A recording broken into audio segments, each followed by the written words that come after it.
সুপ্রিয় ছাত্রছাত্রীবৃন্দ, আসসালামু আলাইকুম।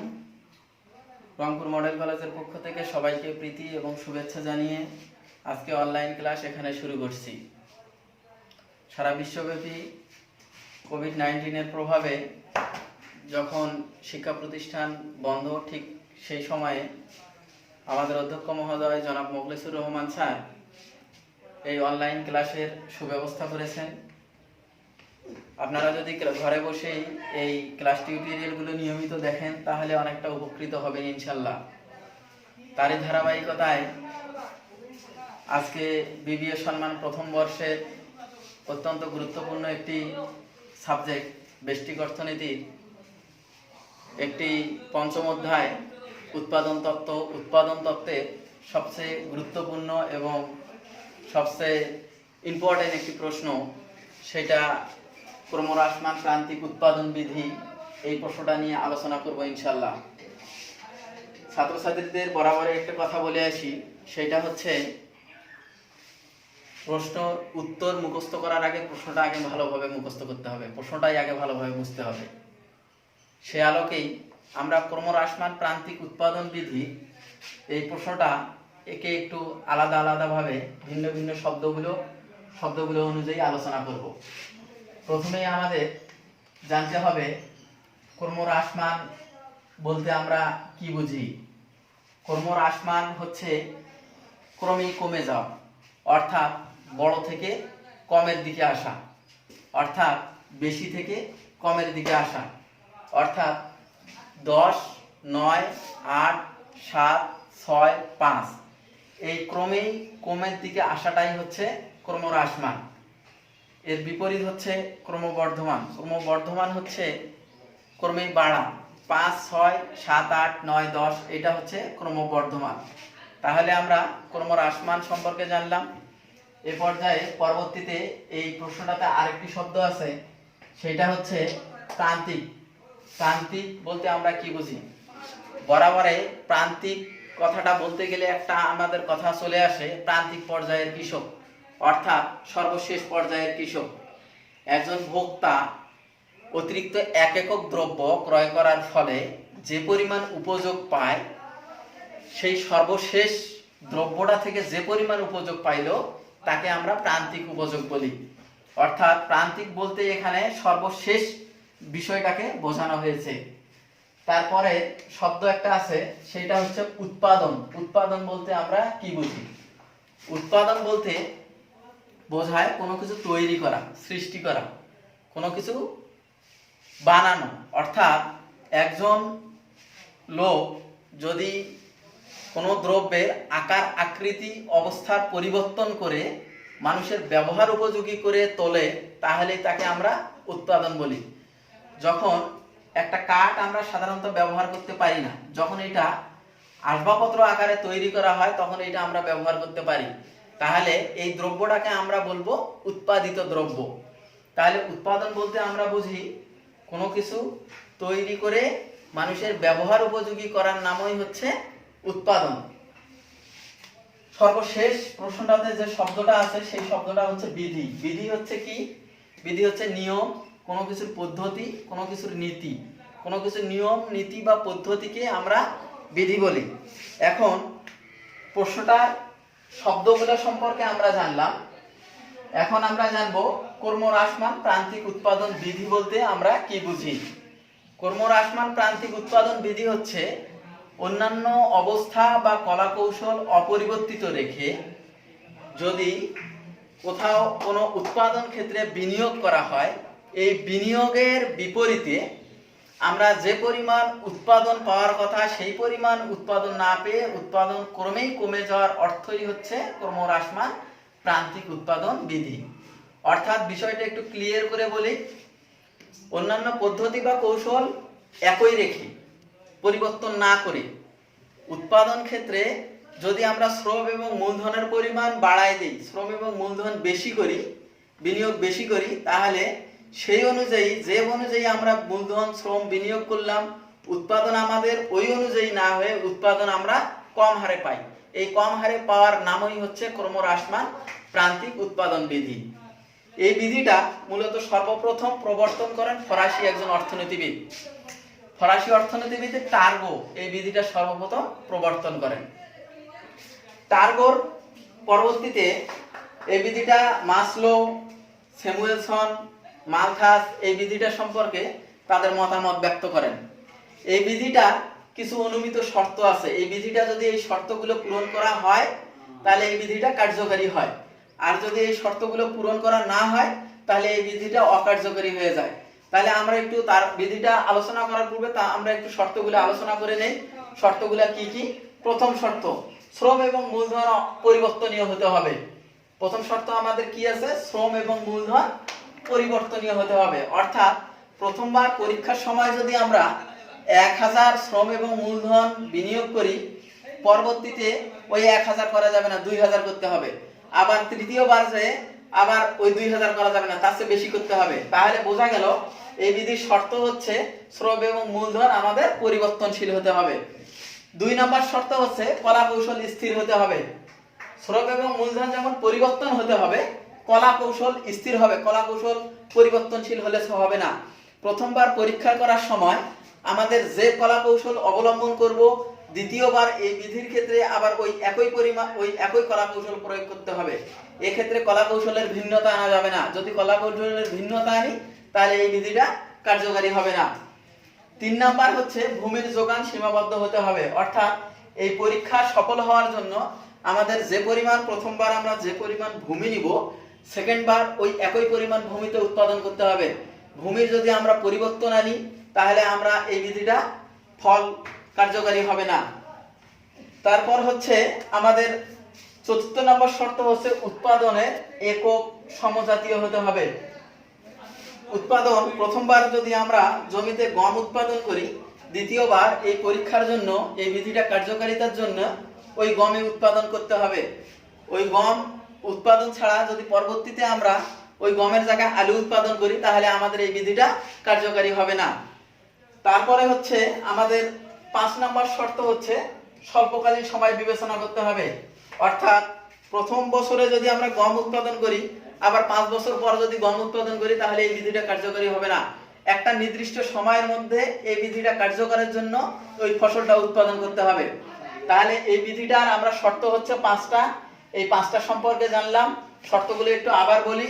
শ্রম এবং মূলধন পরিবর্তনীয় হতে হবে। শ্রম এবং মূলধন অবশ্যই পরিবর্তনীয় হতে হবে। কলা কৌশল স্থির হতে হবে। ভূমির এবং যোগান সীমাবদ্ধ হতে হবে, অর্থাৎ ভূমি এবং যোগান সীমাবদ্ধ হতে হবে। তারপর উৎপাদনের একক সমজাতীয় হতে হবে। স্বল্পকালীন সময় বিবেচ্য হতে হবে। তাহলে যদি এই শর্তগুলো পূরণ হয় তাহলে বিধিটার কার্যকারী বিধি হবে। আর যদি শর্ত পূরণ না হয় তাহলে বিধিটা কার্যকারিতা হারায় ফেলবে। তাহলে এই বিধিটা আমরা সাধারণত 2টা পদ্ধতিতে উপস্থাপন করতে পারি, 2টা পদ্ধতিতে বিশ্লেষণ করতে পারি। 1 নম্বর পদ্ধতি হচ্ছে সূচি পদ্ধতি। 1 নম্বর পদ্ধতি হচ্ছে সূচি পদ্ধতি, আর 1 নম্বর পদ্ধতি সূচি পদ্ধতি, 2 নম্বর পদ্ধতি হচ্ছে রেখাচিত্রের মাধ্যমে উপস্থাপন। 1 নম্বর আমরা ছাত্রছাত্রীর ক্লাস নেওয়ার সুবিধার্থে আমরা সূচিটা পূর্ব থেকে অঙ্কন করে রেখেছি। সে আলোকে সূচিটা একটু বিশ্লেষণ করি। প্রথম ঘরে আমাদের আছে সংমিশ্রণ A B C D। তারপরে দ্বিতীয় ঘরে আছে আমাদের ভূমি। যেহেতু এখানে বলা আছে, শর্তে বলা আছে ভূমির যোগান সীমাবদ্ধ হতে হবে, সেহেতু এখানে আমাদের ভূমি প্রথমবারে 1 একর, দ্বিতীয়বারে ওই একই 1 একর, তৃতীয়বার 1 একর, চতুর্থবার ওই 1 একর। কারণ আমাদের বিধিটা কার্যকারীর জন্য বলা আছে ভূমির যোগান সীমাবদ্ধ। আমরা ভূমির যোগান ঠিক একইভাবে একই পরিমাণ জমি লিখেছি, ভূমি কখনো পরিবর্তনশীল হবে না। তারপরে লেখা আছে শ্রম এবং মূলধন। শ্রম এবং মূলধন আমাদের শর্তে কি আছে? শ্রম এবং মূলধন পরিবর্তনীয় হতে হবে।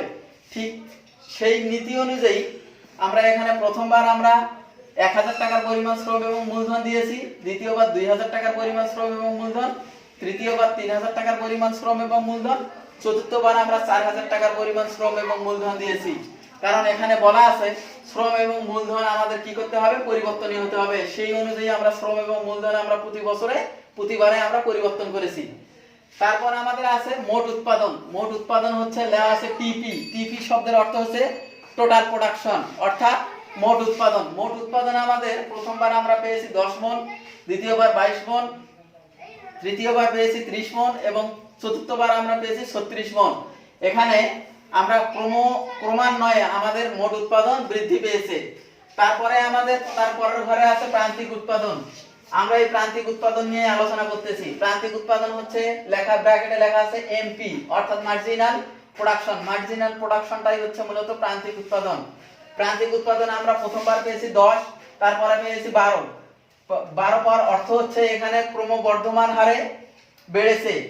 তারপরে আমরা তারপরের বার পেয়েছি 8 মণ, তারপরের বার পেয়েছি আমরা 6 মণ। তাহলে আমরা পরবর্তীতে দেখা গেল আমরা পরবর্তীতে ক্রমান্বয়ে ক্রমহ্রাসমান হারে কমেছে। তাহলে এই সূচিটা যদি আমরা একটু আরো বিশদভাবে বিশ্লেষণ করতে যাই তাহলে বিশ্লেষণ করে পাই প্রথম সংমিশ্রণ এতে 1 একর জমিতে, কারণ সুনির্দিষ্ট পরিমাণ জমির পরিমাণ সুনির্দিষ্ট, শ্রম এবং মূলধন যদি আমরা 1000 টাকার পরিমাণ শ্রম এবং মূলধন বিনিয়োগ করি, মোট উৎপাদন আমাদের 10 মণ, প্রান্তিক উৎপাদন আমাদের 10 মণ। পরবর্তীতে আমরা বি সংমিশ্রণে ওই একই পরিমাণ জমিতে, কারণ আমাদের শর্তে বলা আছে জমির পরিমাণ সুনির্দিষ্ট হতে হবে, স্থির হতে হবে, শ্রম এবং মূলধন আমরা বাড়াই দিলাম দ্বিগুণ 1000 টাকা থেকে 2000 টাকার পরিমাণ, কারণ শর্তে বলা আছে শ্রম এবং মূলধন পরিবর্তনশীল হতে হবে। ওই জন্য আমরা এখানে 2000 টাকা করে পরিবর্তনশীল করলাম। মোট উৎপাদন আমাদের বেড়ে গেল, 22 মণ হলো। প্রান্তিক উৎপাদন আমাদের ক্রমবর্ধমান হারে বাড়লো। এখানে একটা দেখার বিষয়, শ্রম এবং মূলধন আমরা 1000 থেকে 2000 টাকার পরিমাণ করলাম, অথচ আমাদের প্রান্তিক উৎপাদন 10 থেকে 20 না হয়ে 10 থেকে 12 হলো, অর্থাৎ বেড়েছে কিন্তু ক্রমবর্ধমান হারে বেড়েছে, অল্প পরিমাণ বেড়েছে। তারপর আমরা আসি সিতে আমাদের শর্ত অনুযায়ী ভূমির পরিমাণ একই, আমাদের শর্ত অনুযায়ী শ্রম এবং মূলধনের পরিমাণ আবার বাড়ায় দিছি।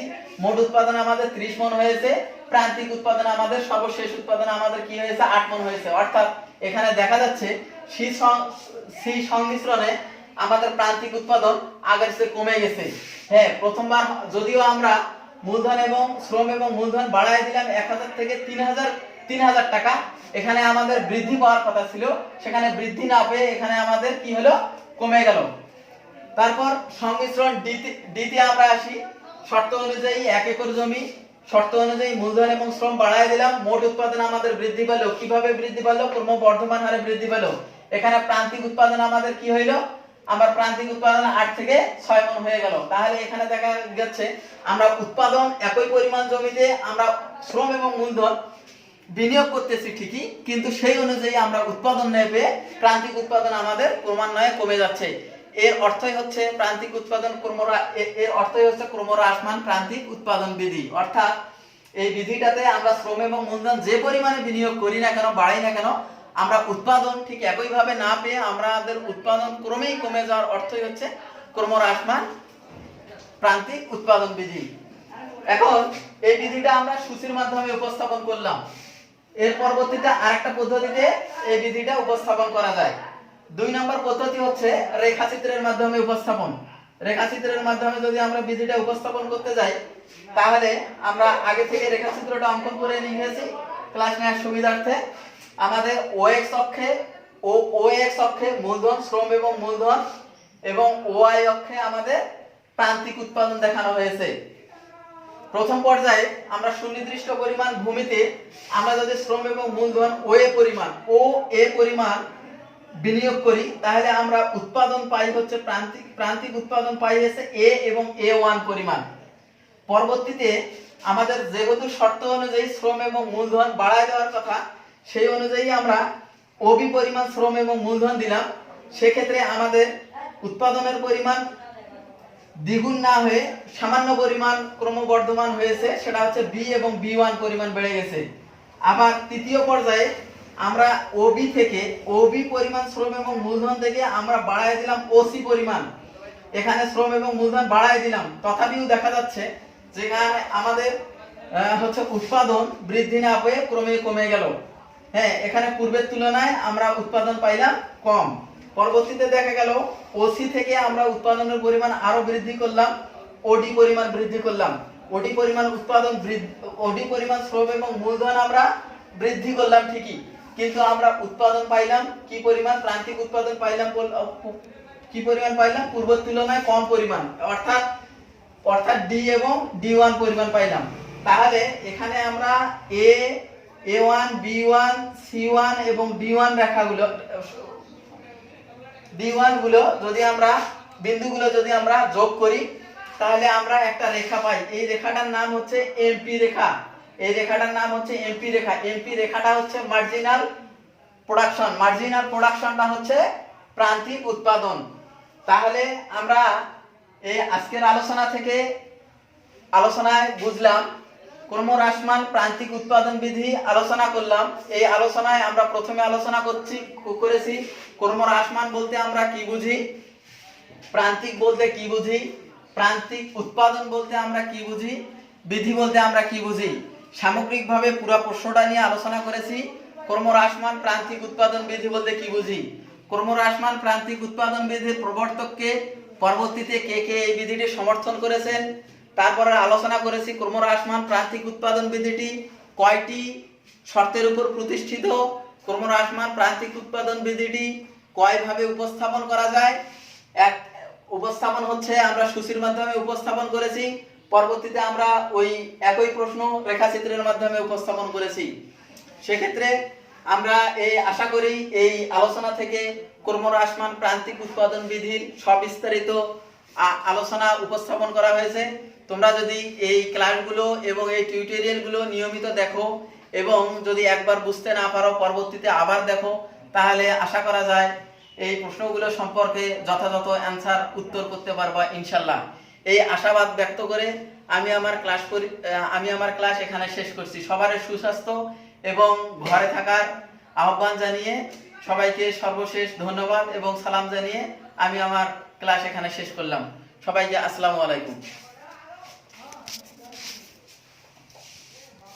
এই টাকাটা এলো কিছুক্ষণ আগে।